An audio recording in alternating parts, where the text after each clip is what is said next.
No, we didn't. I heard that. You thought you were going to be able to get away with that, and then you failed.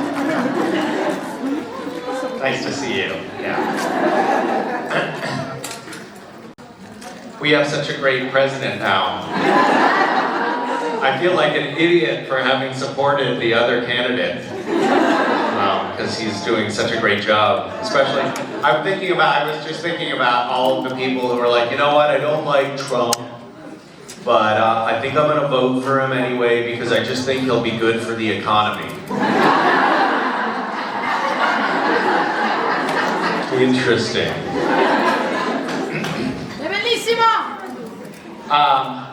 Hi, do you want to start us off? Oh, okay. Hi, nice to see you back here in Rome. I wanted to ask if you could tell us anything about your character in The Boys and other interactions with the other supernatural cast. Other interactions with the other supernatural cast. I can tell you that I did have interactions, if you know what I mean. Supernatural cast.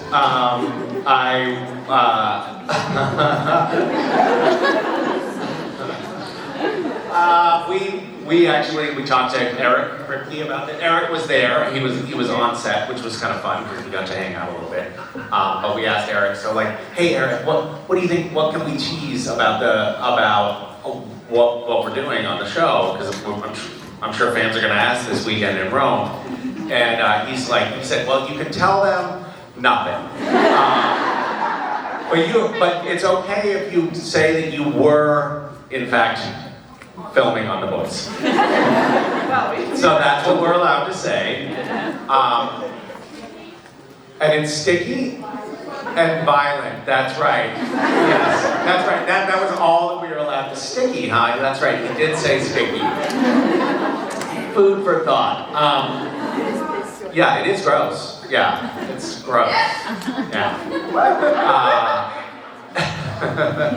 You know, when Eric was show running Supernatural, there were all kinds of things that he wanted to do, but he couldn't do some of them because of budget restraints, and he couldn't do some of them because the CW, the network that we were working on, had morals.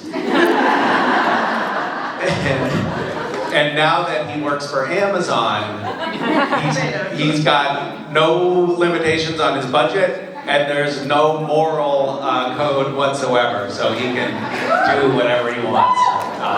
And so that's cool, because now we get to see what Eric Kripke's unfiltered mind will actually bring to bear, and it's quite disturbing. You know? Thank you. Well, thank you for asking a question that I couldn't answer. I don't know what they're talking about. You are a phenomenal actor. I don't know what they're talking about. You didn't make any choices as an actor.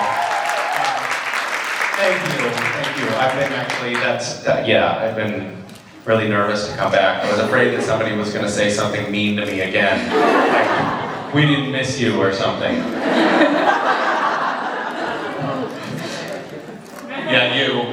Not only that, when I made that joke just now, she was texting on her phone. Totally distracted and not listening. I don't have anything that I'm filming at the moment, or that I have a couple of projects that I'm trying to get off the ground, that I'm trying to produce, and I'm also like mulling over, trying to decide whether to do a couple of other things. So there are things that are, potentially happening, but I'm not jumping into anything at the moment.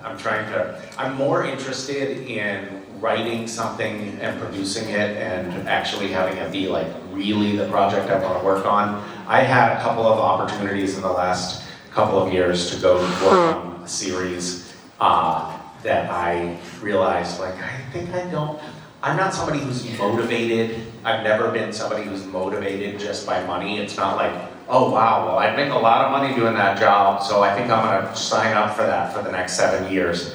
I kind of want it to be, I need it to be creatively fulfilling at this point. So I've had, there have been a couple of like series that look like that'll probably go for 7 years, and I'll probably make a shitload of money. And I don't think I want to do that. So I'm waiting to see if I can find something that I'm really excited about. And that's what I would like to do. I hope you find it. Thank you. Yes, I also hope I find employment. Thank you. Thank you. Hi. Hi, Misha. Hello. First of all, sorry. It's always a challenge talking to you.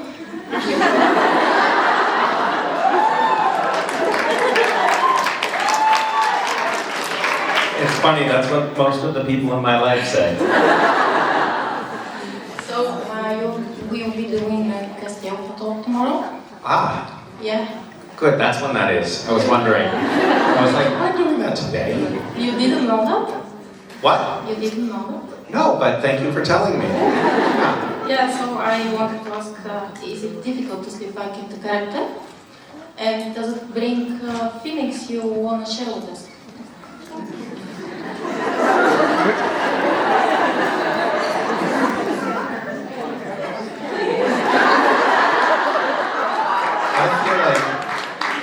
It's difficult to talk to you. Sorry.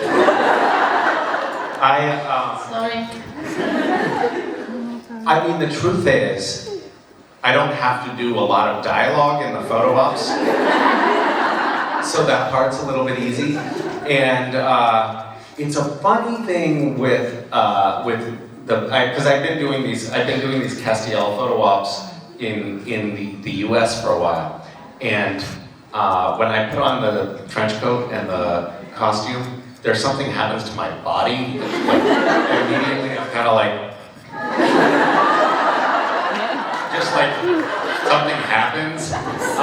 It's like maybe like when Superman, puts on his cape and leotard, right? And he's like, and I'm like,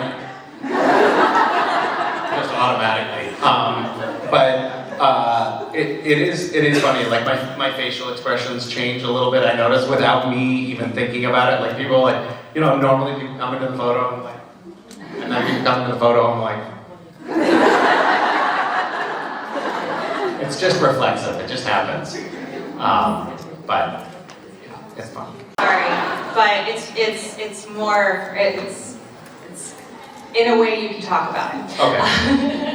So, not having in mind whatever Kripke gave you, what would your idea of either a superhero or a boy's character be for the show, in your mind?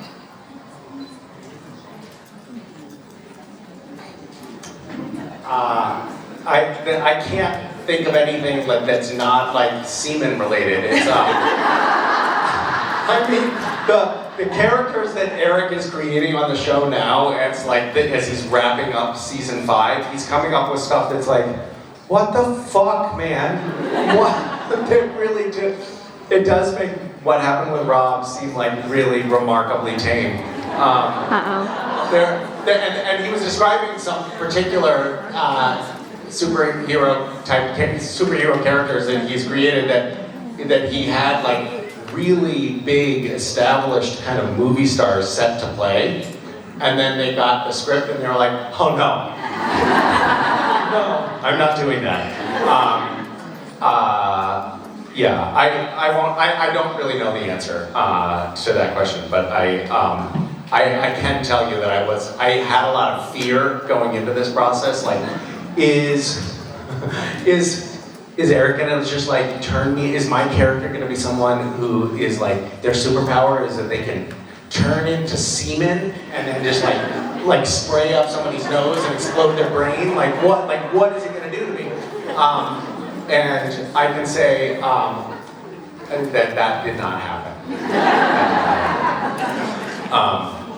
Yeah, mercifully. Well, there's some good ideas there. Yeah, really good ideas. Yeah. Hi. Hi. Thank you for coming to Italy.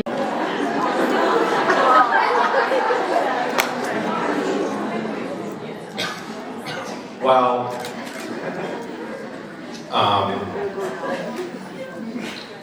I feel like you mean like me, Jared, and Jensen? Let's maybe take all actors of Supernatural. All of the actors on Supernatural? Yes. I was gonna say the oldest one should go, should take the parachute, but not if all of the cast is there.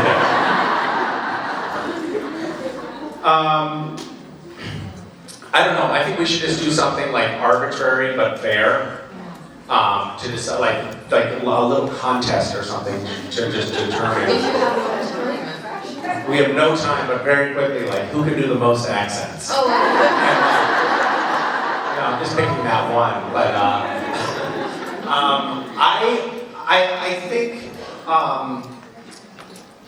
I think that's really I think it should be me. And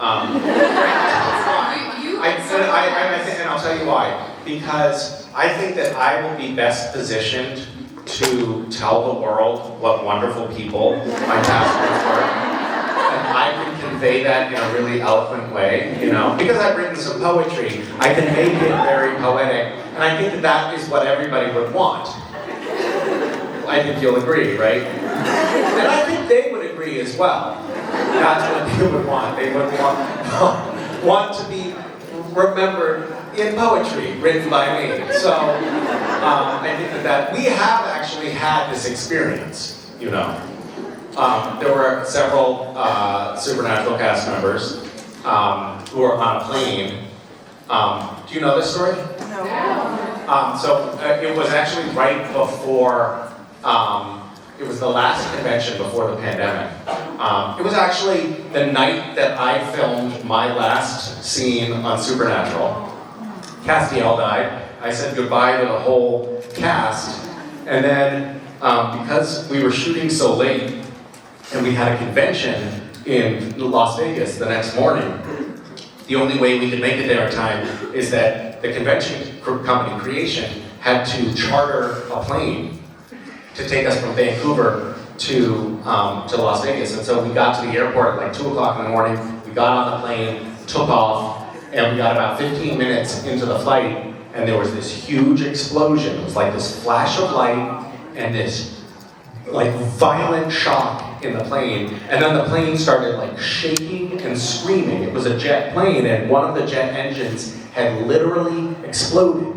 You could see the engine out the window. The metal was all like shredded up on the jet engine.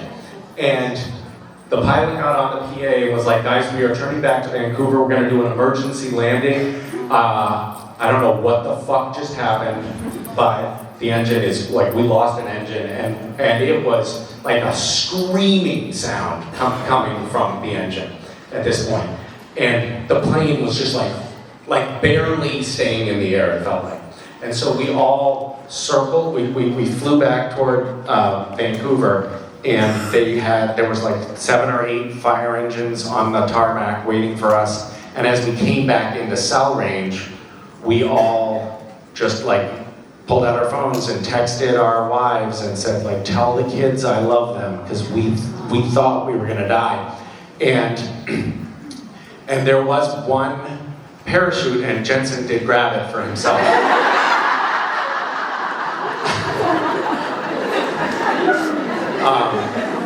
It was interesting to see how we all responded to that experience. And remarkably, we all really did think, oh, we might be dying right now. It was like we were really confronted with that. And we were all remarkably calm in the process. Like nobody was like, oh my God, like nobody was freaking out. And Jensen took the parachute. Thank you, Misha. Thank you.